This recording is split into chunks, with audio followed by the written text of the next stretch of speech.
तो देखिए, बांग्लादेश में एक बार फिर से सड़कें आग उगल रही हैं। जुलाई क्रांति के प्रमुख चेहरे और इनकलाब मंच के कन्वीनर शरीफ उस्मान हादी की मौत के बाद पूरे देश में हिंसक प्रदर्शन भड़क उठे हैं। ढाका से चटगांव तक प्रदर्शनकारी सड़कों पर उतर आए हैं और यहां पर अखबारों के दफ्तरों में आग लगाई जा रही है। मीडिया कर्मियों को निशाना बनाया जा रहा है। उन्मादी भीड़ ने एक हिंदू शख्स को भी यहां पर मार दिया है। उसको मारकर पेड़ पर लटका दिया गया और आग के हवाले कर दिया गया। कैसे हालात हैं, ये रिपोर्ट में आप देखिए।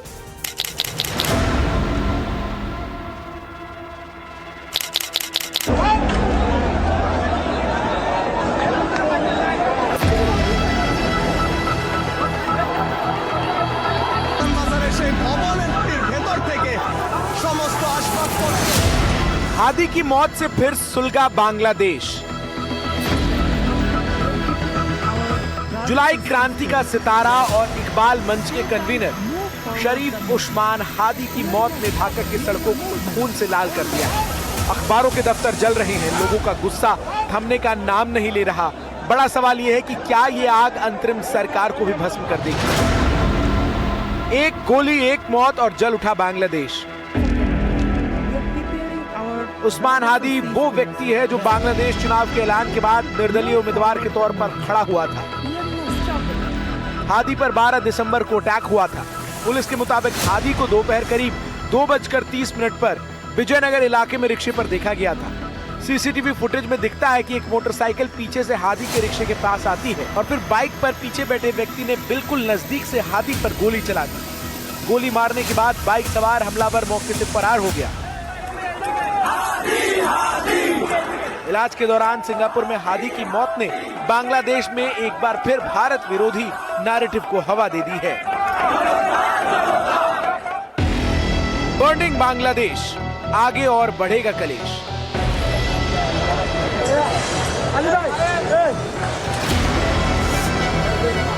हादी की मौत की खबर फैलते ही बांग्लादेश सुलग उठा है। ढाका का शाहबाग चौराहे पर हजारों लोग जुट गए। न्याय की मांग के नारों के साथ शुरू हुआ ये प्रदर्शन जल्द ही हिंसक हो गया।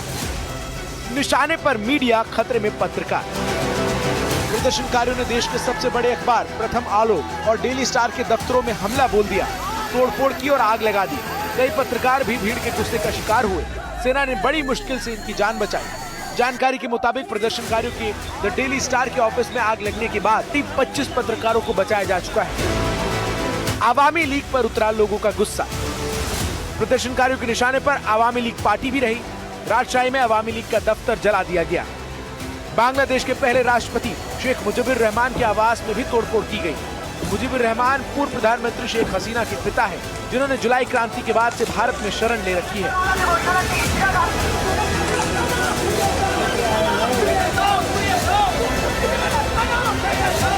तनाव के बीच सड़कों पर सेना तैनात। कुछ जगहों पर हाईवे ब्लॉक किए गए हैं, दुकानें जलाई गई हैं। हिंसा को देखते हुए जगहों पर अंतरिम सरकार ने सेना और पैरामिलिट्री फोर्स तैनात कर दी है, लेकिन तनाव अब भी बना हुआ है। शाहबाग में अभी भी सैकड़ों लोग जमा हैं। प्रदर्शनकारी कह रहे हैं कि हादी की मौत साजिश है और सरकार हत्यारों को पकड़ने में नाकाम रही है। यूनुस बोले, हादी के हत्यारों को कड़ी सजा देंगे। अंतरिम सरकार के प्रमुख मोहम्मद यूनुस ने टीवी पर राष्ट्र को संबोधित किया। उन्होंने हादी की मौत को राष्ट्र के लिए अपूरणीय क्षति बताया। शनिवार को राष्ट्रीय शोक घोषित करते हुए हर मस्जिद में विशेष दुआ का ऐलान किया गया। यूनुस ने कहा, हादी के हत्यारों को किसी भी कीमत पर पकड़ा जाएगा। हमलावरों की तलाश, 37 लाख का इनाम।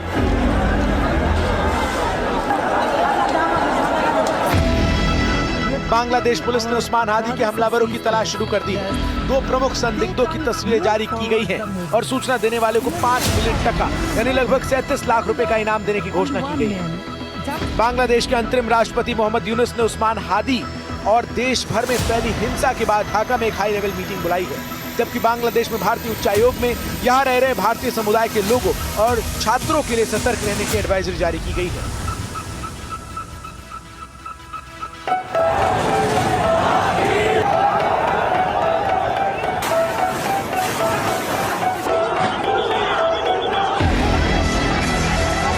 इन सब के बीच, ताजा हिंसा के बीच ये बड़ा सवाल है कि बांग्लादेश में फरवरी में होने वाले चुनाव से पहले यह अस्थिरता देश को कहां ले जाएगी। एनडीटीवी के लिए ब्यूरो रिपोर्ट।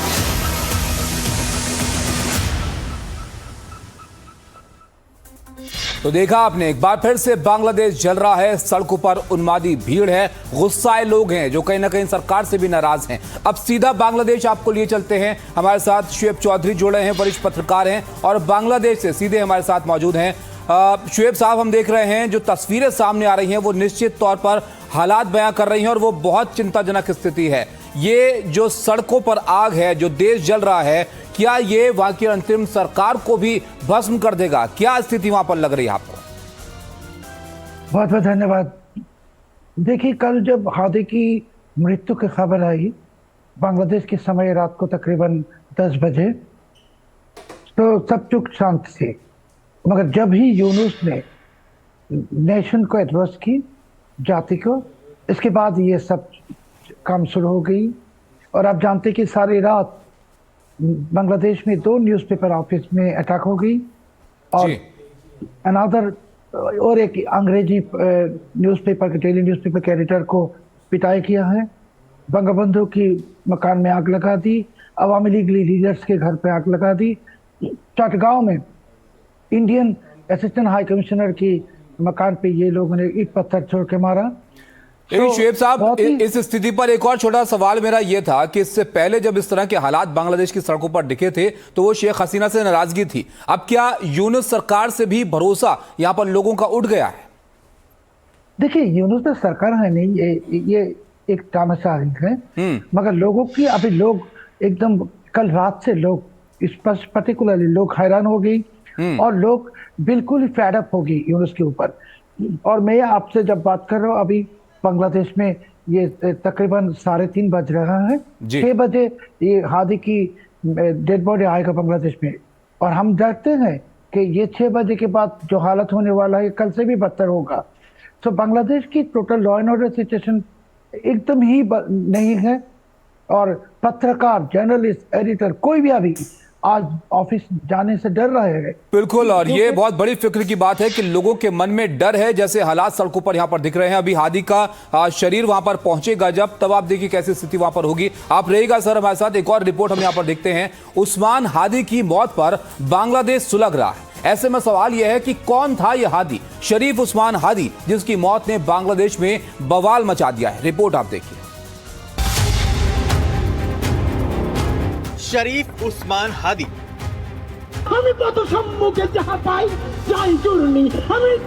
शेख हसीना विरोधी संगठन इंकलाब मंच का प्रमुख चेहरा और संगठन का प्रवक्ता। जुलाई 2024 में हुए छात्र विद्रोह के दौरान इंकलाब मंच राष्ट्रीय चर्चा में आया था, जिसने तत्कालीन प्रधानमंत्री शेख हसीना की सत्ता को चुनौती दी थी। 2024 में बांग्लादेश में कोटा सिस्टम के खिलाफ शुरू हुआ छात्र आंदोलन जल्द ही शेख हसीना की सरकार के खिलाफ बड़ा विद्रोह बन गया। इस आंदोलन में उस्मान हादी प्रमुख चेहरों में से एक था। वे इंकलाब मंच नामक संगठन के संस्थापकों में से एक और प्रवक्ता था। उनके जोशीले भाषणों ने हजारों युवाओं को सड़कों पर उतारा।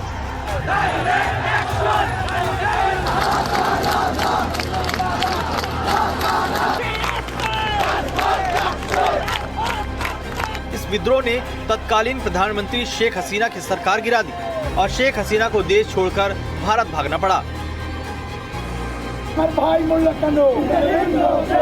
अब एक बार फिर यहाँ कट्टरपंथी उस्मान हादी की मौत को लेकर भारत विरोधी भावनाएं भड़काने में लगे हैं और इसका मकसद आगामी चुनाव में भारत विरोधी माहौल बनाकर वोट बटोरना है।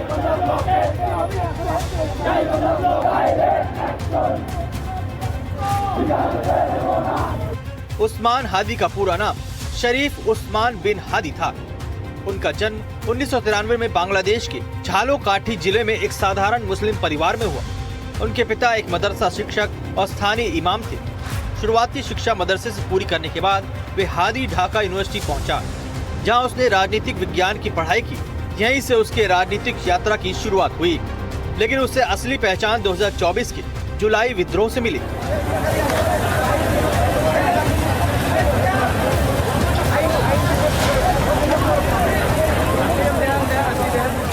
उस्मान हादी जुलाई 2024 क्रांति का नायक बनकर उभरा। हसीना सरकार गिरने के बाद उस्मान हादी ने राजनीति में सक्रिय भूमिका निभाई। वे आगामी फरवरी 2026 चुनाव में ढाका 8 सीट से निर्दलीय उम्मीदवार था।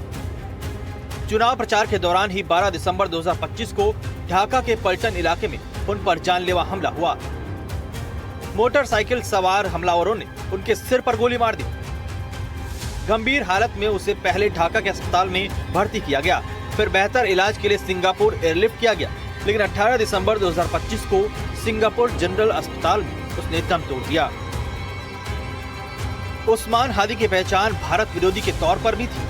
रिपोर्ट के मुताबिक हाल ही में उसने एक तथाकथित ग्रेटर बांग्लादेश का नक्शा सर्कुलेट किया था, जिसमें भारतीय इलाके के कुछ हिस्से भी शामिल थे। बांग्लादेश के घटनाक्रम पर नजर रखने वाले बताते हैं कि उसकी तीखी भाषा और टकराव वाले रवैये ने ही उसे बांग्लादेश में पहचान दिलाई।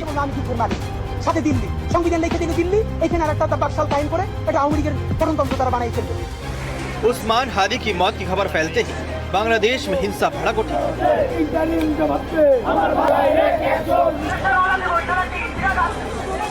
ढाका, राजशाही समेत कई शहरों में प्रदर्शनकारियों ने तोड़फोड़ की, आगजनी की। प्रमुख अखबारों प्रथम आलो और डेली स्टार के दफ्तरों पर हमला हुआ।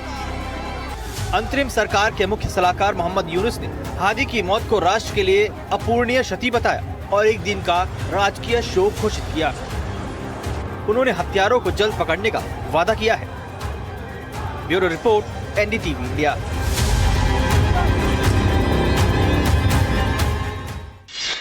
युवा एक्टिविस्ट उस्मान हादी की मौत के बाद बांग्लादेश में भारी हिंसा भड़क गई। प्रदर्शनकारियों ने मीडिया दफ्तरों को निशाना बनाया। इसके अलावा कई पत्रकारों के साथ मारपीट की भी खबरें आई। ऐसे में सवाल यह है कि हादी की मौत पर बांग्लादेश में मीडिया क्यों निशाने पर है? ये रिपोर्ट आप देखिए।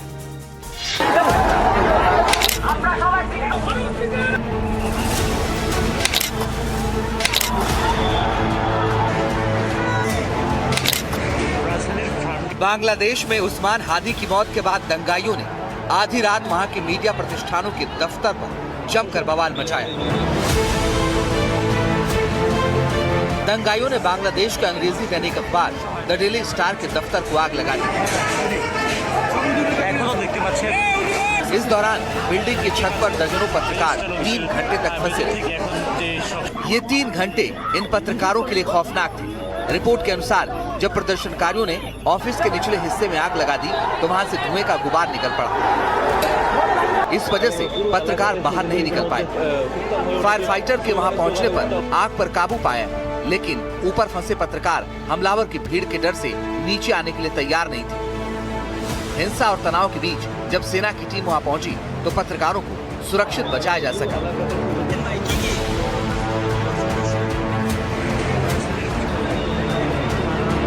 द डेली स्टार का ऑफिस अब पूरी तरह से जल चुका है। बलवाइयों ने बांग्लादेश के दूसरे अखबार प्रथम आलो के दफ्तर को भी जला दिया है। यह हमला अखबार के कारावान बाजार ऑफिस में हुआ, जिसके बाद पास की प्रथम आलो बिल्डिंग में भी तोड़फोड़ और आगजनी की गई। डेली स्टार को निशाना बनाने के पीछे शेख हसीना के शासन के समय अखबार का सरकार समर्थक होना बताया जा रहा था। हादी शेख हसीना सरकार के एक विरोधी रहे थे, तो ऐसे में माना जा रहा है कि उनके समर्थकों ने गुस्से में इन अखबारों और मीडिया हाउस को निशाना बनाया। एनडीटीवी के लिए ब्यूरो रिपोर्ट।